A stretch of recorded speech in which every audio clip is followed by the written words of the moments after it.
E vamos lá? Vou mudar para cá. Vamos lá. O presidente mexicano Andrés Manuel López Obrador disse que a fronteira entre os Estados Unidos e o México continuará aberta. Por que a gente está ressaltando isso? O anúncio veio depois de uma reunião entre autoridades dos dois países para discutir a crise migratória e a chegada de uma caravana de cerca de 1.500 pessoas na fronteira.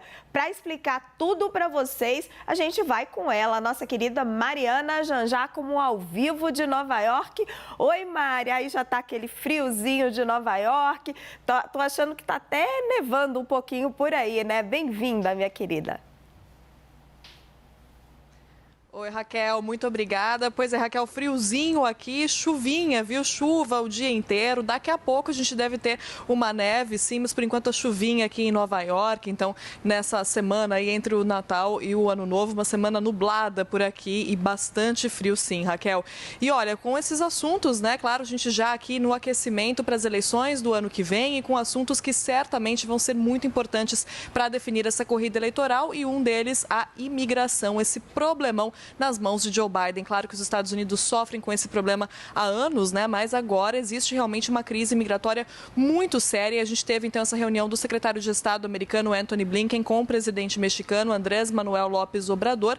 E Obrador disse que as fronteiras entre os dois países continuam abertas. Por que isso é importante? Porque nos últimos meses os Estados Unidos chegaram a fechar alguns pontos para a entrada de imigrantes na fronteira com o México, alegando que o número de imigrantes tentando entrar ilegalmente por outros lugares era muito grande, então foi preciso deslocar funcionários para esses outros pontos, deixando os pontos legais de entrada aqui nos Estados Unidos desassistidos, então fechados. Agora, o presidente mexicano disse que esses pontos estão abertos, então depois dessa reunião em que basicamente a Casa Branca pediu ajuda ao México para conter esse grande número de imigrantes, esse fluxo de imigrantes tentando entrar aqui nos Estados Unidos. No começo do mês, esse número chegou a 10 mil, imagine só, 10 mil pessoas tentando entrar aqui por dia. Então, por isso, essa reunião da Casa Branca com o presidente mexicano. Mas, Raquel, a gente não teve mais detalhes do que foi discutido. Então, a gente sabe, claro, que esse foi o tema da conversa. A Casa Branca disse que foi uma conversa produtiva,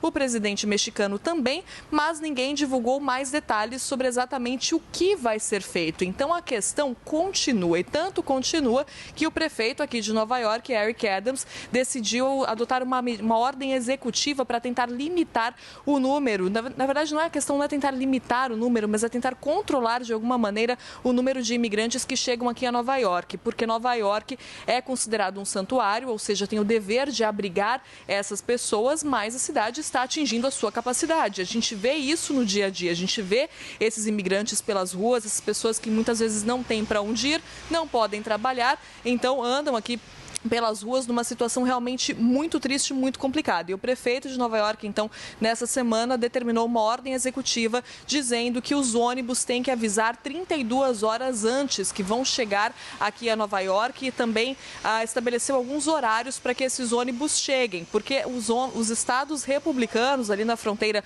com o México têm mandado esses ônibus para cidades democratas, para lugares como aqui Nova York, que acolhem esses imigrantes. E isso tem realmente superlotado essas cidades. Então é por isso que eu digo que é um problemão para Joe Biden, Raquel, porque ele está desagradando tanto os democratas quanto os republicanos. Os republicanos sempre foram mais rígidos com essa questão de imigração e agora até mesmo os democratas aqui nas cidades democratas estão sofrendo com esse problema. E aí Joe Biden fica nesse impasse, tudo isso pouco antes da eleição, né? Estamos a menos de um ano da próxima eleição americana. Então a gente precisa continuar de olho. Em janeiro, a Casa Branca deve falar mais uma vez com o México lá em Washington, Raquel, sobre esse mesmo assunto. Muito obrigada, Mariana Janjá. Como a gente se fala amanhã, mas eu já começo hoje a dar o meu feliz ano novo para você, minha querida.